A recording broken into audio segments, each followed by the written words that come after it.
اسلامی السلام علیکم ورحمۃ اللہ وبرکاتہ۔ الحمد للہ وکفا وسلام علی حبیبہ المصطفیٰ اما بعد فاعوذ باللہ من الشیطان الرجیم بسم اللہ الرحمن الرحیم ان اللہ وملائکتہ یصلون علی النبی یا ایہا الذین آمنوا صلوا علیہ وسلموا تسلیما اللہم صل علی سیدنا محمد معدن الجود والکرم وآلہ واصحابہ الکرام وابنہ الکریم وبارک وسلم صلاة دائمة سرمدا ابدا بحمدہ تعالی وبکرم مصطفیٰ صلی اللہ تعالی علیہ وسلم۔ آج کی شب میں قرآن عظیم کے 19 پارے مکمل ہو چکے۔ اللہ عز و جل بقیہ قرآن عظیم کے حصے کو صحیح تجوید سے پڑھنے اور آپ کو سماعت کرنے کی توفیق عطا فرمائے۔ آج ہم نے سورۃ الفرقان اور سورہ شعراء اور سورہ نمل کی تلاوت کی ہے۔ سورۃ الفرقان جو کل تلاوت ہوا تھا اس کا کچھ حصہ آج ہم نے تلاوت کیا ہے۔ قرآن کا ایک دوسرا نام بھی ہے فرقان، اور اللہ تعالیٰ نے اس سورہ کی شروعات یوں فرمائی: تبارک الذی نزل الفرقان علی عبدہ۔ بلندی ہے، پاکی ہے اس ذات کے لیے جس نے فرقان کو اپنے بندے خاص پر اتارا۔ فرقان کیا اتارا؟ یہی قرآن عظیم۔ قرآن کا ایک دوسرا نام ہے فرقان۔ جیسے آپ مشہور سنتے بھی رہتے ہیں قرآن مجید فرقان حمید۔ فرقان کا مطلب ہوتا ہے فرق کرنے والا، حق اور باطل کے درمیان تمیز کرنے والا۔ اور اس کا نام فرقان اس آیت میں بھی آیا ہے: شہر رمضان الذی انزل فیہ القرآن ھدی للناس وبینات من الھدی والفرقان۔ یعنی اللہ تعالیٰ نے رمضان کے مہینے میں قرآن کو اتارا۔ رمضان کا وہ مہینہ ہے جس میں قرآن اتارا گیا ہے۔ کس لیے؟ لوگوں کے لیے ہدایت ہے اور لوگوں کو فرق کرنے والا، حق اور باطل کے درمیان تمیز، امتیاز پیدا کرنے والا، یہ قرآن ہے۔ اور اس میں ایک آیت ہے، اللہ تعالیٰ فرماتا ہے قیامت کے دن کچھ لوگ کہیں گے: یا ویلتا لیتنی لم اتخذ فلانا خلیلا۔ اے کاش میں فلاں کو دوست نہ بنایا ہوتا تو اچھا ہوتا۔ لقد اضلنی عن الذکر، کہ اس نے مجھے قرآن سے بلکہ ذکر اللہ سے روک دیا تھا، گمراہ کر دیا۔ کچھ لوگ صرف دوستوں کی وجہ سے دوزخ میں جائیں گے، اور اچھے دوست ہوں تو دوستوں کی وجہ سے جنت میں بھی جائیں گے۔ صحبت صالح ترا صالح کنت، صحبت طالع ترا طالع کنت، فارسی میں مشہور ہے۔ اچھے کی صحبت تجھے اچھا بنا دیتی ہے، برے کی صحبت تجھے برا بنا دیتی ہے۔ حضور اکرم صلی اللہ تعالیٰ علیہ وسلم نے بھی ارشاد فرمایا: اچھوں کی صحبت ایسے ہے جیسے کوئی عطر کی دکان میں گیا اور آیا، اگرچہ عطر نہ لگایا ہو لیکن اس کے جسم میں خوشبو آنے لگ جاتی ہے دکان پہ جا کر آنے سے ہی۔ اچھے کی صحبت میں بیٹھنے کے بعد اس کے اخلاق کا اثر آ ہی جاتا ہے۔ اور برے کی صحبت کے متعلق حدیث پاک میں ہے: ایسے ہی ہے جیسے کوئلے کے کان میں گیا، کام نہیں کیا پھر بھی کپڑوں پر کالک لگی جاتی ہے، تو اثر ہو ہی جاتا ہے۔ اسی لیے اپنی صحبتیں دیکھو میرے عزیزو، کس کے ساتھ بیٹھتے ہو، کس کے ساتھ اٹھتے ہو، کس کے ساتھ چلتے پھرتے ہو، کس کے ساتھ تمہارے زندگی کے ایام گزر رہے ہیں، یہ بہت ضروری ہے۔ اور یہ بھی فرمایا گیا کہ انسان اس کے دوستوں سے ہی پہچانا جاتا ہے، اس کے دوستوں سے ہی اس کی کیٹیگری متعین ہوتی ہے۔ کس کے ساتھ بیٹھتا ہے، کن لوگوں کے ساتھ رہتا ہے، اسی سے اس کا سٹیٹس بھی معلوم پڑتا ہے، اس کا معیار بھی پتہ چلتا ہے۔ چوروں کے ساتھ رہتا ہے، اگرچہ چوری نہیں کرتا لیکن چوروں میں نام اس کا مل جاتا ہے۔ بہت ساری جگہوں پر آپ نے دیکھا ہوگا، نشہ تو نہیں کرتا لیکن جتنے نشیڑی ہیں ان کے ساتھ بیٹھتا اٹھتا ہے، لوگوں کے ذہن میں یہ بات آ جاتی ہے کہ اس کے اندر بھی وہی گر ہیں، وہی گن ہیں، یعنی جو اس کے دوستوں کے عادات و اطوار ہیں شاید اس کے اندر بھی ہوں گے۔ ہزار تم کہتے رہو کہ میں نہیں کرتا، لیکن وہ صحبت تمہاری تمہیں بدنام یہاں جب کرتی ہے تو پھر قیامت کے دن کیا ہوگا؟ اللہ تعالیٰ فرماتا ہے قیامت کے دن کچھ لوگ چیخ رہے ہوں گے، چلا رہے ہوں گے، یا ویلتا لیتنی لم اتخذ فلانا خلیلا، اے کاش میں فلاں کی دوستی نہ کیا ہوتا تو اچھا ہوتا۔ اسی لیے حضرت انس رضی اللہ تعالیٰ عنہ فرماتے ہیں مجھے زندگی میں سب سے زیادہ خوشی حضور کی ایک حدیث کی وجہ سے ہوئی۔ ایک حدیث میں نے سنا تو سب سے زیادہ خوشی ہوئی۔ کون سی؟ نبی کریم صلی اللہ تعالیٰ علیہ وسلم نے ارشاد فرمایا المرء مع من احب، آدمی قیامت کے دن اسی کے ساتھ اٹھایا جاتا ہے جس سے وہ محبت کرتا ہے۔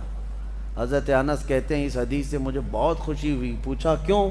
کہا اس لیے کہ میں رسول اللہ سے محبت کرتا ہوں، میں نبی پاک صلی اللہ علیہ وسلم سے محبت کرتا ہوں، اور جو حضور سے محبت کرتا ہے، خلفائے راشدین سے محبت کرتا ہے، اولیاء امت سے محبت کرتا ہے، قیامت کے دن وہ انہی کے ساتھ اٹھایا جائے گا۔ اور باقی جو پردے پر ناچنے والے مجرا کرنے والوں سے محبت کرتا ہے وہ انہی کے ساتھ اٹھایا جائے گا۔ تمہاری کیٹیگری یہاں پر بھی متعین ہو جاتی ہے۔ بہرحال اللہ تعالیٰ اچھی صحبتیں عطا فرمائے۔ اور ایک اسی سورہ فرقان میں اللہ کے بندوں کی صفات اللہ نے بیان کی، وَعِبَادُ الرَّحْمَنِ الَّذِينَ يَمْشُونَ عَلَى الْأَرْضِ هَوْنًا، رحمان کے بندے جب زمین پر چلتے ہیں تو دھیمے انداز میں چلتے ہیں، یعنی اکڑ کر نہیں چلتے۔ رحمان کے بندے، ان کی تعریف میں اللہ نے کئی آیتیں نازل فرمائی۔ کون ہیں یہ؟ عباد الرحمن۔ عباد الرحمن ان کی تعریف میں آیتیں آئی ہیں۔ اور پھر دوسری ان کی صفت یہ ہے وَإِذَا خَاطَبَهُمُ الْجَاهِلُونَ قَالُوا سَلَامًا، جب جاہل لوگ ان سے بات چیت کرتے ہیں یا وہ جاہلوں سے آمنا سامنا ان کا ہوتا ہے تو یہ سلام کر کے گزر جاتے ہیں، جاہلوں سے بحث نہیں کرتے۔ کون؟ اللہ کے نیک بندوں کی صفت یہ ہے۔ جاہلوں سے بحث کرنا یہ اللہ والوں کی شان نہیں ہے۔ اسی لیے میرے عزیزو، آج جتنا بھی افواہوں کا بازار گرم ہوتا ہے اور جس قدر بھی لوگوں کے درمیان چیمگوئیاں پھیلتی ہیں، یہ جاہلوں کی وجہ سے۔ جاہل ایسے ایسے مسائل پر بات کرنے آتے ہیں، اللہ کی پناہ، الامان والحفیظ۔ اسی لیے اللہ والوں کا یہ ہمیشہ سے طرہ امتیاز رہا ہے، وہ جہلا سے، جاہلوں سے جب ملاقات کرتے ہیں تو سلام کر کے گزر جاتے ہیں۔ آپ بھی اپنی یہ عادت ڈال لیں، جو پڑھا لکھا نہیں ہے یا جو جس طرح سے جاہل ہے، وہ اگر اعلیٰ قسم کی بحث لے کر بیٹھا ہے اور آپ بھی اس سے بحث کر رہے ہیں تو گویا کہ آپ کی بھی کیٹیگری وہی ہے، جاہلوں کی ہے۔ میں ایک مثال دیتا ہوں۔ امام اعمش تھے، ایک بہت بڑے امام گزرے ہیں۔ لوگ جو اہل علم تھے وہ آتے تھے اور ان کے پاس سوالات کرتے تھے، اور جب جاہل سوال کرتا ہے، اگر علم حاصل کرنے کے لیے ہو اور شریعت سے ریلیٹڈ ہو تو اچھا ہے، لیکن سوال میں اگر یوں کہے موسیٰ علیہ السلام ناشتے میں کیا کھاتے تھے، تم کو کیا پڑی ہے اس سے؟ امام احمد سے آ کر کے ایک شخص نے پوچھا کہ سنا ہے مسجد میں جب ہم سجدہ کرتے ہیں، مٹی کی زمین ہوتی تھی، پیشانی پہ کنکریاں لگ جاتی ہیں، اور گھر میں جاتے ہیں ہم اسی طرح سے کنکریاں کے ساتھ، تو سنا ہے مسجد کی وہ کنکریاں آ جاتی ہیں لگ کر کے تو وہ چیختی رہتی ہیں، چلاتی رہتی ہیں کہ مجھے مسجد سے کیوں لے کر آیا۔ جیسے اور بھی بہت سارے لوگ یہ کہتے ہیں مدینے کی مٹی لے کر کے آؤ تو وہ روتی ہے، ہاں بہت روتی ہے، اس کا کیا کرنا چاہیے کہ وہاں سے اٹھا کر کے تم لائے اس کی پاکیزہ جگہ سے۔ امام اعمش نے فرمایا، جب اس نے سوال کیا کہ وہ کنکریاں روتی ہیں، چلاتی ہیں، تو اس کا کیا حل ہے، تو آپ نے فرمایا ان کے گلے مضبوطی سے پکڑ لو، وہ ساری کنکریوں کے گردن دبا کے رکھو تاکہ کوئی نہ چلائے۔ تو اس نے کہا بھلا کنکریوں کا کوئی گردن ہوتی ہے، گلا ہوتا ہے؟ تو انہوں نے پوچھا پھر چلاتی کہاں سے ہیں، کہاں سے چلاتی ہیں؟ تو یہ اس طرح کے بہت سارے معاملات۔ اور وہی ایک امام اور گزرے ہیں، ان سے کوئی آ کر ایک جاہل سوال کر رہا ہے، شیطان ابلیس لعین کی بیوی کا نام کیا تھا؟ آپ نے فرمایا میں اس کی شادی میں گیا نہیں تھا۔ تو یہ جاہلوں سے مخاطب ہونا یا مخاطب ہونا دونوں ضرر ہے.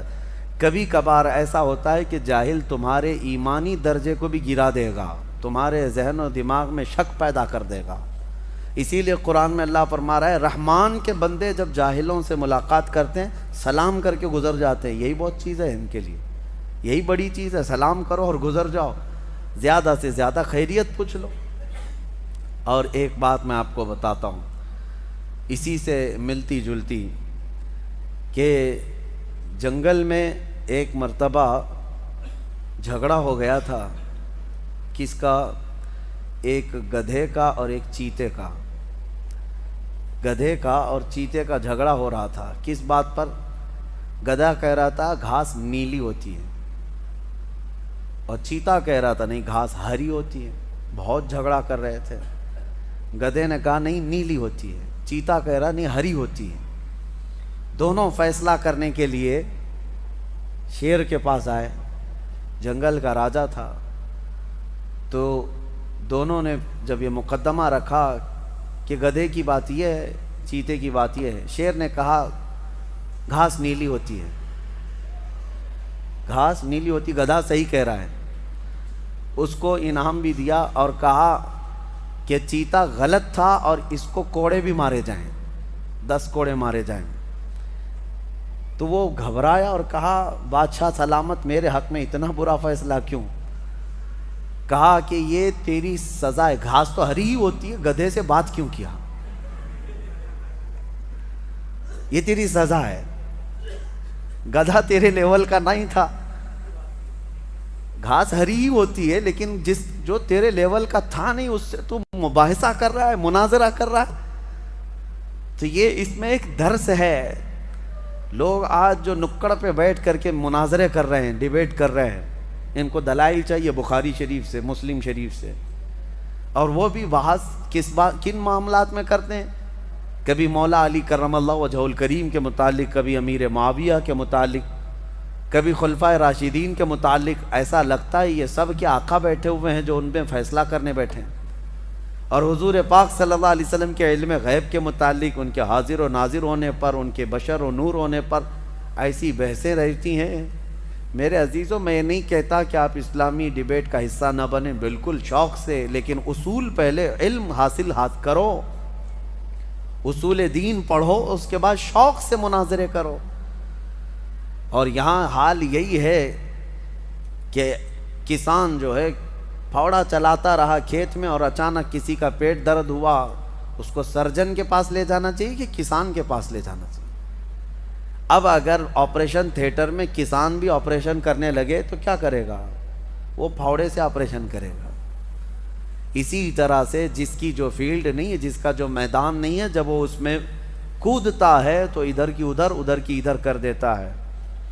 اللہ تبارک و تعالی گمراہی سے محفوظ فرمائے. اسی لیے آدھا علم بھی مت حاصل کرو. میں نے دیکھا ہے بہتوں کو ایک قاعدہ کچھ سیکھ لیا تو اس کو ہر جگہ فٹ کرنے لگ جاتے ہیں.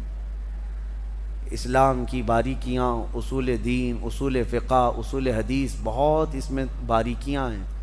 اور یہ جو جتنے بھی گمراہ فرقے ہیں نا، یہ اسی طرح سے گمراہ ہوئے. انہوں نے ایک قاعدہ سیکھا اور اس کو سب پہ فٹ کرنے لگ گئے. سنیوں پر اس کو فٹ کرنے لگے جو مشرکوں پر اتری ہوئی آیتیں تھیں، مشرکوں کے حق میں جو اتری ہوئی تھیں، ان آیتوں کو رسول پاک صلی اللہ علیہ وسلم پر جو اتری ہیں آیتیں مشرکین کے حق میں، وہ سنیوں پر فٹ کرنے لگ جاتے ہیں. گمراہی یہیں سے آتی ہے. اسی لیے آدھا علم حاصل مت کرو. مشہور محاورہ ہے، بلکہ ایک قول ہے، نیم حکیم خطرے جان، نیم ملا خطرے ایمان.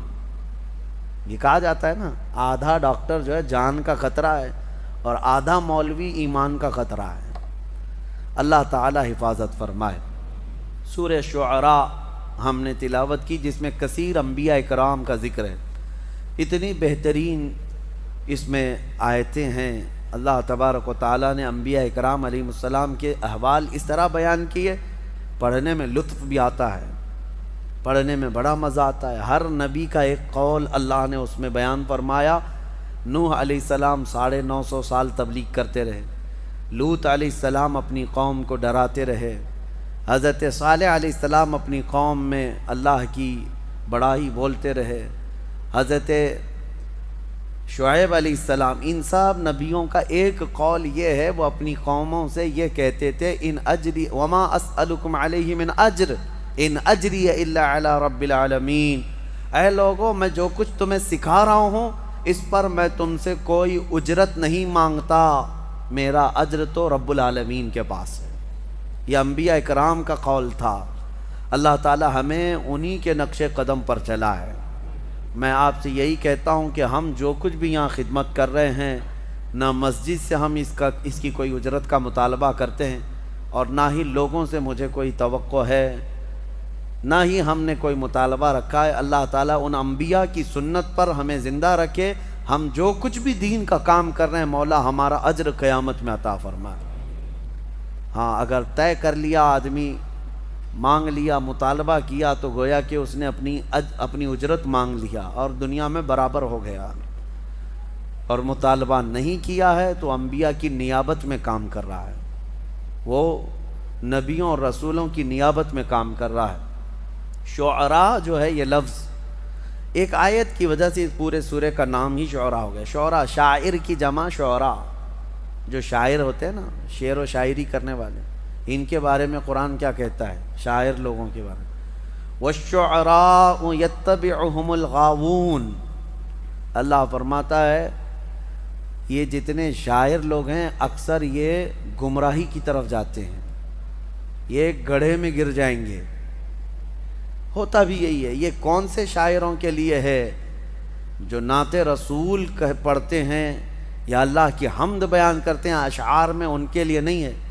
فضول شاعری جو کرتے ہیں، دنیاوی لغویات، محبوبہ کا حسن بیان کر رہے ہیں، معشوقہ کے جلوے بتا رہے ہیں، یہ وہ شاعر ہیں جن کے بارے میں قرآن کہہ رہا ہے کہ یہ سب کے سب گمراہی کے گڑھے میں گرنے والے ہیں، سب کے سب گمراہی میں جائیں گے۔ ہاں لوگ اس کو آج ایک پروفیشن سمجھتے ہیں، شاعر بننا، کوی۔ اگرچہ پوئٹری جو ہے لوگوں کے دل بہلانے کے لیے ہوتی ہے، اور جو دل بہلانے کے لیے یہ سب چیزیں ہوتی ہیں انہی شاعروں کے بارے۔ ہاں اگر کوئی فکر کے لیے، اصلاح کے لیے اور تمہارے ذہن کو ابھارنے کے لیے شعر کہتا ہے، جیسے جنگوں میں صحابہ اکرام رجزیہ اشعار پڑھتے تھے کہ جب وہ اشعار پڑھتے تو لوگوں میں جوش آتا تھا اور جہاد میں آگے بڑھتے تھے، تو ان شاعروں کی مذمت نہیں آئی۔ حضور پاک کی تعریف بیان کرنے والے جو شعر ہیں، اس سے تمہارے دلوں میں حضور کی محبت پیدا ہوتی ہے۔ کیا اعلیٰ حضرت کے اشعار پڑھتے ہی ہمیں اللہ کے نبی کا حسن نہیں یاد آتا؟ محبت میں جھوم جاتے ہیں۔ جو بھی عاشقان رسول کے اشعار ہیں وہ پڑھ سکتے ہیں، ان کی مذمت نہیں آئی۔ اللہ کی حمد میں جو شعر بیان کیے گئے اس کی مذمت نہیں ہے۔ اولیاء امت کے متعلق جو اشعار ہیں، اسلام کی فضیلت میں، قرآن کی فضیلت میں، یا دینی معاملات علماء کی فضیلت میں جو اشعار ہیں، ان کی مذمت نہیں ہے۔ صرف مذمت ان دنیاوی شاعروں کی ہے جو صرف دنیا کمانا چاہتے ہیں۔ یہاں رک کر کے میں ایک تھوڑی سی بات یہ بھی عرض کر دوں میرے عزیزو، اگر کوئی نبی پاک صلی اللہ علیہ وسلم کی نعتوں کو بھی اپنا ذریعہ معاش بنا لیا، یعنی اس کو ایک ایسا دھندا بنا لیا، اور جہاں پڑھتا ہے اس کی طلب یہی رہ جاتی ہے کہ مجھ پر نوٹوں کی برسات ہو، تو وہ نعت نہیں پڑھ رہا ہے، اور نہ ہی اس کو کوئی اجر ہے، وہ کسی اجر کے لیے نہیں کر رہا ہے، وہ اپنی اجرت وہیں پر حاصل کر رہا ہے جو دنیاوی کاموں میں مشغول ہے۔ اور ایسے پڑھنے والوں سے کبھی عشق رسول بھی نہیں مل پائے گا، کبھی نہیں مل پائے گا۔ اب ہم نے دیکھا ہے ہمارے اس ملک میں بہت سارے شعراء کا حال، تو اللہ کی پناہ، وہ سٹیج ہلا دیتے ہیں، توڑ دیتے ہیں، اور جتنے پیسوں کی برسات آتی جائے اور ان کے بعد جوش بڑھتا چلا جاتا ہے، حال طاری ہوتا ہے۔ اور لوگوں میں بھی ایسا رواج پیدا کر دیا گیا ہے، جو جلسے میں جاتے ہیں وہ نوٹوں کی گڈیاں ساتھ میں لے کے جاتے ہیں۔ پہلے کا ایک رواج تھا، ایک دور تھا کہ جو نبی پاک صلی اللہ علیہ وسلم کی شان بیان کر رہا ہے اس کو نظر پیش کی جاتی تھی، ہدیہ پیش کیا جاتا تھا، ٹھیک ہے، لیکن یہ آج پورا کا پورا یہ دکھاوا ہو گیا اور ایک کھیل تماشا ہونے لگ گیا۔ اور ایک حیرت کی بات میں بتاؤں آپ کو، حیرت کی بات، میں بیٹھا بھی ہوں ایک محفل میں، حضور پاک صلی اللہ علیہ وسلم کی نعت پڑھتا رہا شاعر کافی دیر تک، ماحول ٹھنڈا رہا، نوٹ آ نہیں رہے تھے، ہم بھی بیٹھے ہوئے تھے، ایک پیر صاحب بھی تھے اس مجمع میں، شاعر نے جو ہے ڈائیورٹ کر لیا اپنے رخ کو، اور وہاں سے پیر صاحب کی شان میں اب اشعار پڑھنے لگا، او جوش، ماحول گرم ہو گیا، لوگوں کے نوٹ نکلنے لگ گئے اور اس پر برسانے لگ گئے۔ کس طرح کا مجمع بنایا گیا ہے میرے عزیزو، اس حبیب رب العالمین کی شان میں نعت پڑھنے پر سناٹا ہے، جس کی تعریف میں قرآن رطب اللسان ہے، جس کی تعریف میں تمام کائنات کی اشیاء رطب اللسان ہیں، اس نبی رحمت کی تعریف میں تمہارے کانوں میں سناٹا ہے۔ اور ایک پیر کے متعلق جیسی ہی کہہ دیا گیا، جوش آ گیا۔ یہ شخصیت پرستی کا جو رواج شروع ہوا، اس سے بچا جائے، اس سے بچا جائے۔ میں اس کے سخت مخالف ہوں۔ بات ہو تو رسول رحمت کی بات ہو، مصطفیٰ کریم صلی اللہ علیہ وسلم کی بات ہو۔ میں نے کبھی یہ اپنے لیے پسند نہیں کیا کہ میرے شان میں یا میرے لیے کوئی بڑے القاب یا بڑے اشعار پڑھے جائیں، کبھی نہیں۔ اللہ گواہ ہے اس بات کا۔ ہماری خواہش صرف اتنی ہوتی ہے، ہمارا اپنا نام کس کی وجہ سے ہے؟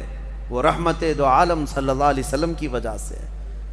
اگر نبی پاک صلی اللہ علیہ وسلم کی نسبت ہمارے ساتھ نہ ہو تو ہم تو ایک مردہ لاش ہیں، ہماری اپنی کوئی حیثیت نہیں۔ شاعروں کو یہ چاہیے، نعت خواں بنو، نوٹ خواں نہ بنو۔ نعت خواں اس کی بڑی فضیلت ہے، اس کی قبر بھی ہمیشہ خوشبوؤں سے مہکتی رہتی۔ جو نعت رسول پڑھنے والا ہے، دنیا سے جاتا ہے، اس کی قبر جو ہے خوشبو سے بھر دی جاتی ہے۔ اور جس نے صرف دنیا کی طلب رکھی، پھر اس نے نعتوں کو ایک ذریعہ بنایا اور بیچتا رہا۔ آج بہت سارے ایسے معاملات ہیں۔ ایک شاعر کو، یہی میں نے کافی سال پہلے، 10 سال پہلے، 10-12 سال ہو گئے ہوں گے، بہت پیسے دے کر کے لوگ بلائے تھے، میں بھی تھا جلسے میں۔ نماز کا وقت ہوا، ہم نماز کے لیے کھڑے ہو گئے، لیکن وہ پان کھاتے ہوئے باہر بھاگ گئے، نماز نہیں پڑھی۔ پھر صبح کی بھی نماز نہیں، عشاء کی بھی نماز نہیں۔ مجھے بہت اس چیز سے نفرت ہوتی ہے کہ نماز کے لیے ذرا برابر بھی سستی نہ کی جائے، کاہلی نہ کی جائے، چاہے وہ کوئی بھی ہو، معاف نہیں ہے اس کے لیے، پیر ہو، کوئی بھی ہو۔ دوسرے دن وہ جلسے والوں سے میری بات ہو رہی تھی، تو میں نے پوچھا ایسا کیسے ہے؟ رات کو تو اتنا چہک چہک کر کے نعت پڑھ رہے تھے، ایسا کہہ رہے تھے ابھی مدینے کی گلیوں میں لے کر چلیں گے، تصور مدینہ فلاں فلاں فلاں، اور نبی پاک صلی اللہ علیہ وسلم کے حکم کے مطابق یہ نماز سے غافل ہے یہ بندہ۔ تو جا کر کے کسی نے کہا بھی کہ شاعر صاحب آپ نماز نہیں پڑھ رہے ہیں۔ وہ اس پر اطراح کر کے وہ اور گھمنڈ سے کہتا ہے دو میں سے ایک کام کرا لو، جلسہ کرا لو یا تو نماز پڑھا لو۔ نعوذ باللہ من ذالک۔ یہ ایک بات پھیلی ہوئی ہے، مشہور بھی ہے۔ اللہ تعالیٰ ایسے ناہنجاروں سے ہماری حفاظت فرمائے۔ اپنی محفلوں کو پاکیزہ رکھو۔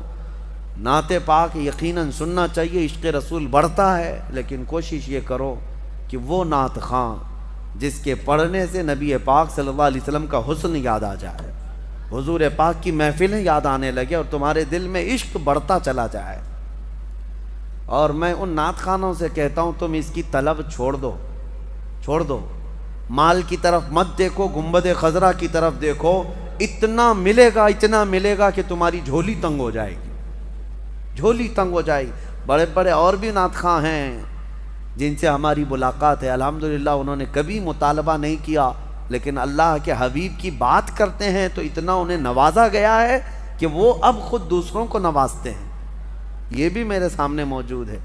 میں ان سے کہتا ہوں کہ تم طلب مت رکھو، میرے آقا جو دیتے ہیں ان کے دربار سے جو ملتا ہے وہ بہت ہوتا ہے، بہت ہوتا ہے۔ اللہ کریم ہمیں بے نیاز رکھے۔ بس سورہ نمل آخری سورہ جو ہم نے تلاوت کی، چونٹی کے نام سے سورہ ہے، نمل چونٹی کو کہتے ہیں۔ اور ایک واقعہ اس میں ذکر ہوا ہے حضرت سلیمان علیہ السلام کا، کہ اللہ تعالیٰ نے سلیمان علیہ السلام کو ہر جانور، ہر پرندے کی بولی سکھائی تھی۔ وہ اللہ کے نبی سارے پرندوں کی بولیاں جانتے تھے۔ ان کا ایک واقعہ بھی موجود ہے کہ وہ اپنی مجلس جب سجاتے تو سارے پرندوں کو، سارے جانوروں کو حاضر ہونے کا حکم دیتے، سب آ جاتے۔ ایک مرتبہ سب کو حاضر ہونے کا حکم دیا، جنات بھی، انسان بھی، پرند بھی، چرند بھی، جانور بھی، سارے پوری محفل کو دیکھتے ہیں۔ سلیمان علیہ السلام نظر ڈالتے ہیں اور کہتے ہیں اس میں ایک پرندہ غائب ہے جس کا نام ہدہد ہے، کہاں ہے یہ؟ وہ نظر نبی کی نظر ہے، امتی تو سب تھے لیکن جانوروں میں سے ایک پرندہ حاضر نہیں تھا۔ کہتے ہیں کہ مالی لا ار الہدہد، کہاں ہے؟ میں ہدہد کو نہیں دیکھ پا رہا ہوں، کہاں گیا ہے؟ اگر یہ غائب ہے بغیر بتائے، لأعذبنہ عذابا شدیدا، میں اسے سخت ترین سزا دوں گا اگر وہ میرے بغیر بتائے گیا، کلاس سے غیر حاضر ہو رہا ہے بغیر بتائے۔ تو سلیمان علیہ السلام نے جیسی کہا، سبوں نے کہا کہ اے اللہ کے نبی وہ غائب ہے، مجلس میں نہیں ہے۔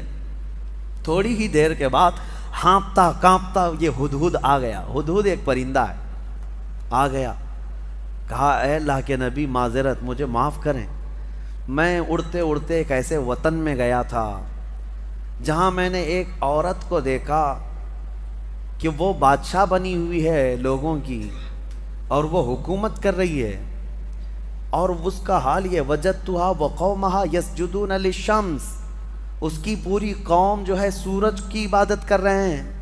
پرندہ تعجب کر رہا ہے لوگوں پر، پرندہ تعجب کر رہا ہے، سورج کی پوجا کرنے والوں کو میں دیکھ کر کے آیا۔ وہ پرندہ ہمارے ملک میں آتا تو کتنا تعجب کرتا، کیا کیا پوجا کر رہے ہیں۔ وہ پرندہ، یہ سبا بلقیس ملکہ تھی، یہ رہنے والی تھی یمن کی، اور حضرت سلیمان علیہ السلام فلسطین میں ہیں، اور یہ پرندہ یمن سے اڑ کر کے آیا اور کہا میں ایک ایسی عورت کو دیکھا جو حکومت کر رہی ہے اور اس کی ساری قوم سورج کی عبادت کر رہی ہے۔ ان کو عقل نہیں ہے اے اللہ کے نبی، اور شیطان نے ان کے اعمال سجا کر کے دے دیے ہیں ان کو، اور بہکا کر کے رکھا ہے، کیا بتایا جائے، سب گمراہ ہیں۔ تو سلیمان علیہ السلام نے کہا ٹھیک ہے، تیرا عذر قابل قبول ہے کہ تو ایک ایسی خبر لے کر کے آیا ہے، کیونکہ سلیمان علیہ السلام کی حکومت تقریباً پوری دنیا پر قائم تھی ان کے دور میں۔ تو اب جب ان کی رعایا میں اس طرح کی بات پائی جا رہی ہے، یا کوئی دور دراز کوئی عورت حکومت کر رہی ہے چند لوگوں پر، اور یہ پرندہ خبر لے کر کے آیا، تو حضرت سلیمان علیہ السلام نے کہا ٹھیک ہے جا، میں تیرے ہی ہاتھ اسے پیغام بھیجتا ہوں۔ ایک خط لکھا جس میں شروع میں ہی لکھا بسم اللہ الرحمن الرحیم۔ یہ خط لے کر کے اس کو کہا کہ جا اس سے کہہ دے کہ تو اور تیری قوم یہ سورج کی عبادت چھوڑ کر اللہ وحدہ لا شریک کی عبادت کریں۔ تو یہ خط جب گیا تو یہ ہدہد جا کر کے وہ ملکہ سبا بلقیس کے پاس خط چھوڑ دیا۔ بلقیس نے خط اٹھا کر پڑھا اور پھر ڈر گئی کہ سلیمان کی طرف، وہ بادشاہ تھے اس وقت کے، سلیمان علیہ السلام کی طرف سے خط آیا ہے۔ اپنے درباریوں کو بلایا، کہا کیا کروں، مشورہ دو۔ سبوں نے کہا ہم طاقتور ہیں، بہت لڑیں گے، دیکھا جائے گا سلیمان علیہ السلام کی فوج اگر آتی ہے تو ہم لڑیں گے، ماریں گے۔ بلقیس نے کہا نہیں، لڑائیوں میں نقصان کے علاوہ کچھ نہیں ہوتا، شہر کے شہر تباہ ہو جاتے ہیں، اگر وہ اپنی فوج لے کر ہمارے علاقے میں آئے تو سب مر جائیں گے، شہر بھی برباد ہوگا۔ ایک کام کرتی ہوں، اکثر بادشاہ ٹیکس کے لیے یہ سب کرتے ہیں، یعنی جیسے یہاں پر بھی ہوتا تھا کہ علاقے فتح کرتے تھے، اور اس علاقے کا جو نواب ہوتا یا راجہ ہوتا اگر وہ ٹیکس دینے لگ جائے تو چھوڑ دیا جاتا۔ تو بلقیس کہتی ہے کہ دیکھتے ہیں بڑے بڑے ہدیے، تحفے اور مال دے کر سلیمان علیہ السلام کو بھیج دیں گے کہ سال میں ہم لوگ اتنا دیتے رہیں گے، ہمیں چھوڑ دیجیے۔ کہا سب لوگوں نے یہ مشورہ پسند کیا، اور پھر بہت سارے تحفے اور ہدایہ لے کر کے لوگ سلیمان علیہ السلام کے پاس آئے اور پیش کیا، یہ ہماری ملکہ بلقیس کی طرف سے ہدیہ ہے، آپ کے لیے قبول فرمائیں۔ سلیمان علیہ السلام نے دیکھا اور کہا اتمدوننی بمال فما آتانی اللہ خیر مما آتاکم، تم یہ ہلکے مال سے مجھے لبھانے آئے ہو، تمہارے پاس جو ہے اس سے کئی گنا زیادہ بہتر اللہ نے مجھے عطا فرمایا، لے جاؤ اس کو واپس لے جاؤ، اور ہم آ رہے ہیں ایک ایسی فوج لے کر جس کو نہ تم نے پہلے کبھی سنا تھا اور نہ کبھی قیامت تک سن سکو گے، ایسی فوج لے کر اب ہم آ رہے ہیں۔ سلیمان علیہ الصلوۃ والتسلیم نے کہہ کر کے بھیجا، جاؤ اگر تمہاری ملکہ سبا بلقیس آ جاتی ہے تو ٹھیک ہے، ورنہ ہم فوج لے کر کے آئیں۔ انہوں نے کہا ہم پیغام لے کر جاتے ہیں، اور جا کر کے کہا لوگوں نے کہ انہوں نے تو مال کا ایک قطرہ بھی نہیں پکڑا، ایک سکہ بھی نہیں لیا، واپس کر دیے۔ بلقیس نے کہا تب تو پھر وہ کچھ اور چاہتے ہیں۔ اس کا ایک تخت تھا جس پر وہ بیٹھتی، اس کے متعلق ہے کہ وہ سونے اور چاندی سے جڑا ہوا، 80 گز لمبا، 40 گز چوڑا، بہت بھاری، جو جواہرات سے جڑا ہوا، اور اس کو جہاں رکھا جاتا تھا 7 دروازے تھے، 7 پہرے دار تھے۔ وہ اپنے محل کے اندر اس تخت کو رکھتی اور اس پر بیٹھتی تھی، بلقیس ملکہ تھی۔ اب وہ اپنی فوج کے ساتھ یمن سے نکلی ہے، کہاں؟ فلسطین آنے کے لیے۔ سلیمان علیہ السلام کو خبر ہوئی تو اپنی مجلس سجاتے ہیں اور اس کے بعد پوچھتے ہیں کوئی ہے میری مجلس میں جو بلقیس کے آنے سے پہلے اس کا تخت یہاں لے کر کے آ جائے؟ قرآن میں ہے قال عفریت من الجن انا آتیک بہ قبل ان تقوم من مقامک، اے اللہ کے نبی میں لے کر کے آ جاؤں گا۔ کون کہہ رہا ہے؟ ایک جن۔ عفریت من الجن کا مطلب ایک سرکش جن تھا، بہت بھاری دیو تھا، بڑا جن۔ وہ کہتا ہے کہ میں وہ تخت لے کر کے آ جاؤں گا۔ کب تک؟ کہتا ہے آپ کی مجلس ختم ہونے سے پہلے لے کے آؤں گا۔ جنات کی بڑی طاقت ہوتی ہے، اسی لیے بہت سارے بابا لوگ جنات کو قبضے میں کرنے کی کوشش کرتے ہیں۔ ہاں، کیا کیا عمل کر کر کے موکل حاصل کرنے کے لیے کوشش کرتے ہیں، اور یہ موکل ہوتے کیا ہے میں آپ کو بتاؤں۔ بیچاروں کو یہ خود کو نہیں پتا ان کی خود کی طاقت کتنی ہے، ان سے خود سے جنات بھاگ رہے ہوتے ہیں ڈر کے، آپ سے بھی ڈر کے بھاگتے ہیں جنات، آپ کو پتہ نہیں۔ اور حیرت کی بات یہ ہے کہ تم خود ان سے ڈرے ہوئے بیٹھے ہو، پتہ نہیں کہاں سے جن آ جائے، جن تم سے ڈر رہا ہے، پتہ نہیں انسان کیا کر لے گا، تمہاری طاقت زیادہ ہے۔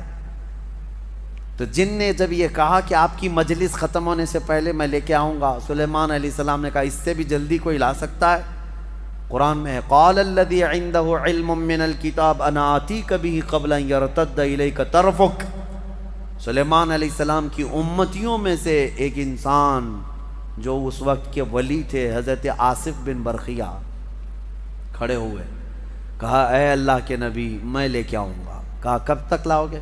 کہا آپ کی پلک جھپکنے سے پہلے لاؤں گا، آپ کی پلک جھپکنے سے پہلے میں لاؤں گا۔ یہ قرآن کے الفاظ میں بتا رہا ہوں۔ فلما رآہ مستقرا عنده، ابھی سلیمان علیہ السلام بات کمپلیٹ کر رہے تھے، سلیمان علیہ السلام نے گھوم کر کے دیکھا تو وہ تخت لا چکے تھے۔ جا کر کے تھوڑا سا میپ میں چیک کر کے دیکھ لینا فلسطین سے یمن کا ڈسٹینس کتنا ہے، یمن اور فلسطین میں کتنے کلومیٹر کا فاصلہ ہے۔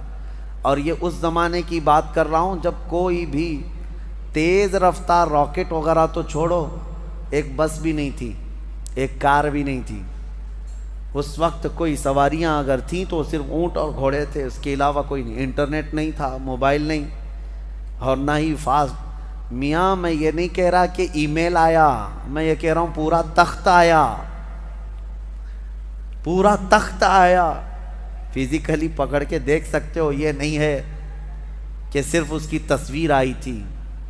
اب میں آپ کو بتاؤں سلیمان علیہ السلام نے جب یہ دیکھا تو کیا کہتے ہیں جانتے ہیں؟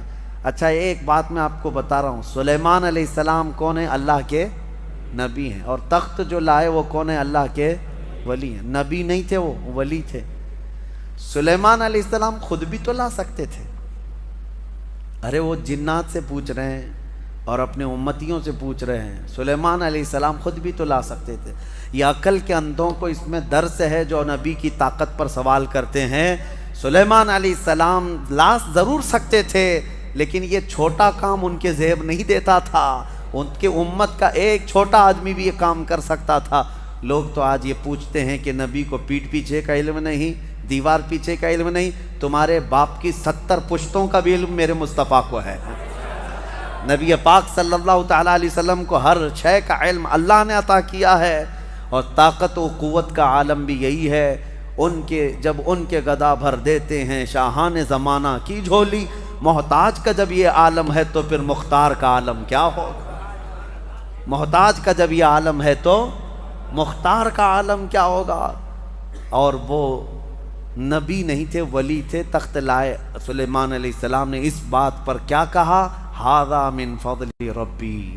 یہ نہیں کہا دیکھو میری طاقت کتنی ہے، کہا یہ جو کچھ بھی ہوا یہ میرے رب کے فضل سے ہوا، میرے رب کے فضل سے۔ لوگوں ہمیشہ اس بات کو یاد رکھو۔ ہمارے ہاں پہلے رواج تھا، گھروں کے اوپر بھی ایک تختی لکھ کر کے لگائی جاتی تھی، ھذا من فضل ربی ہوتا تھا، گھروں پر یہ لگائے جاتے تھے۔ کیوں؟ گھر میں نے بنایا ہے، محنت سے بنایا، کمایا ہے، چڑھایا ہے، دیواریں چھت ڈالی ہے، لیکن لاسٹ میں یہ جملہ لکھتے تھے یہ سب میری طرف سے نہیں، ھذا من فضل ربی، یہ میرے رب کے فضل سے ہے۔ یہ ہمیشہ مسلمانوں کو یاد رکھنا چاہیے۔ اب اس کے بعد ملکہ بلقیس پتہ نہیں کتنے دنوں کے بعد پہنچی، آئی دربار سلیمان میں۔ جب حاضر ہوئی تو حضرت سلیمان علیہ السلام نے کہا تھا نکّروا لہا عرشہا، اس کے تخت کو جو ہے جگہ جگہ سے تھوڑا سا ڈیمیج کر کے رکھو، سوراخ کر کے رکھو، تخت اسی کا ہے بلقیس کا۔ جب وہ آئیں سلیمان علیہ السلام کے پاس تو سلیمان علیہ السلام اس کو تخت کے پاس لے گئے۔ اہٰذا عرشکی، تیرا تخت بھی ایسا ہی ہے جس پر تو بیٹھتی ہے، تیرا تخت بھی ایسا ہی ہے؟ وہ غور سے دیکھتی ہے، قالت کأنہ ہوا، ایسا ہی نہیں یہی ہے، یہ تخت ایسا ہی میرے تخت کی طرح نہیں، یہی ہے میرا تخت۔ اور اس کے بعد جب اس نے طاقت سلیمان کو دیکھا تو کہتی ہیں اسلمت مع سلیمان للہ رب العالمین، میں سلیمان علیہ السلام کے ساتھ رب العالمین اللہ پر ایمان لے آتی ہوں۔ اسلمت کا مطلب ہوتا ہے اسلام لائی، ملکہ بلقیس بھی اسلام لائی، ہاں سبا بلقیس بھی اسلام لائی، یہ لفظ ہے اسلمت۔ انشاءاللہ اس زمانے کی بھی کوئی وکٹوریا ہوگی وہ بھی اسلمت کہے گی، جب طاقت مصطفیٰ کریم صلی اللہ علیہ وسلم کے مظاہرے دیکھے تو وہ اسلمت کہے گی کہ میں اسلام لائی۔ یہ واقعہ سورہ نمل میں موجود ہے۔ اس کے بعد سلیمان علیہ السلام ایک وادی سے گزر رہے تھے، اس وادی میں چونٹیاں بہت زیادہ تھیں، تو ایک چونٹی کہتی ہے جو رانی تھی کہ چونٹیوں جلدی جلدی اپنے سوراخوں میں چلو کہ سلیمان علیہ السلام اور ان کا لشکر آ رہا ہے، اور کہیں وہ بے خبری میں تمہیں روند نہ دیں۔ یہ جملہ جو ہے قرآن میں ہے۔ چونٹی کہتی قالت یا ایھا النمل ادخلوا مساکنکم لا یحطمنکم سلیمان وجنودہ وہم لا یشعرون، سلیمان اور ان کی جو فوج ہے کہیں وہ بے خبری میں تمہیں روند نہ دیں، جلدی جلدی اندر چلو۔ وادی نمل جو ہے نا، یہ چونٹیوں کی وادی، تفسیر میں یہ بتایا گیا ہے کہ ابھی 4.5 کلومیٹر دور تھی، 3 میل یعنی 4.5 کلومیٹر دور سلیمان علیہ السلام ابھی نکلے تھے۔ اسی وقت چونٹی کو پتہ چل گیا کہ اللہ کے نبی اور ان کی فوج، ان کی امت آ رہی ہے، اور جب اس چونٹی نے یہ بات کہی سب دوڑنے لگی اپنے سوراخوں میں۔ تو اب آگے کی آیت سنو، حیرت ہوتی ہے۔ سلیمان علیہ السلام کے بارے میں قرآن کہتا ہے فَتَبَسَّمَ ضَاحِكًا مِّن قَوْلِهَا، چونٹی کی یہ بات سن کر کے حضرت سلیمان علیہ السلام مسکرا پڑے۔ سلیمان علیہ السلام مسکرا پڑے۔ کبھی آپ نے چونٹی کی بات سنی؟ مچھر کی تو سمجھ میں آتی ہے، کان کے پاس آ کر کے گھیں گھیں گھیں کرتا ہے، لیکن میں نے تو چونٹی کی آج تک نہیں سنی۔ آپ نے سنی ہے؟ ہوتی ہے آواز اس کی بھی آواز ہوتی ہے، اور آواز بھی اگر سن لیا تو بات کیا کر رہی ہے کون بتائے؟ لیکن قرآن میں ہے حضرت سلیمان علیہ السلام اس چونٹی کی بات پر ہنس پڑے، مسکرا دیے، وہ بھی 4.5 کلومیٹر دور۔ ابھی سلیمان علیہ السلام اس وادی میں پہنچے نہیں اور چونٹی کی بات اتنی دور سے سن لیا. میرے عزیزو وہ بنی اسرائیل کے نبی سلیمان علیہ السلام کے کان ہیں جو چونٹیوں کی آواز کو سنتے ہیں، اور ہم محمد الرسول اللہ کی طاقت کی بات کر رہے ہیں. اس یوں ہی بریلی کے امام نے نہیں کہا تھا دور و نزدیک کے سننے والے وہ کان لالے کرامت پہ لاکھوں سلام. قرآن جب کہتا ہے کہ چونٹی کی بولی ہوئی بات اللہ کے نبی سلیمان علیہ السلام سن سکتے ہیں، تو امتی کا پکارا ہوا، امتی کی پکاری ہوئی فریاد مدینے کے تاجدار کیوں نہیں سن سکتے؟ سنیں گے، ضرور سنتے ہیں. ہم یہاں سے پکاریں وہ وہاں سے سنیں، مصطفیٰ کی سماعت پہ لاکھوں سلام. یہ اپنے اپنے نصیبے کی بات ہے میرے عزیزو. جس کو لگتا ہے نہیں سنتے، جس کو لگتا ہے کہ وہ نہیں سنتے، اللہ کرے کہ وہ یوں ہی جل جل کر کے مر جائے، اس کی دنیا میں بھی کوئی نہ سنے گا اور آخرت میں بھی اس کی کوئی نہ سنے گا. اور ہم یہ عقیدہ رکھتے ہیں میرے آقا یہاں بھی سنتے ہیں وہاں بھی سنتے ہیں. اسی لیے حدیث میں ہے کہ جب قیامت کے دن کوئی تمہاری نہیں سن رہا ہوگا، اس وقت میں تمہاری سن رہا ہوں گا. اور حضور اس وقت کہہ رہے ہوں گے انا لہا، آؤ میں تمہاری شفاعت کے لیے ہوں. اللہ کریم ہمیں حضور کے جلووں میں زندگی عطا فرمائے، ان کے قدموں میں موت عطا فرمائے. وآخر دعوانا ان الحمد للہ رب العالمین. السلام علیکم.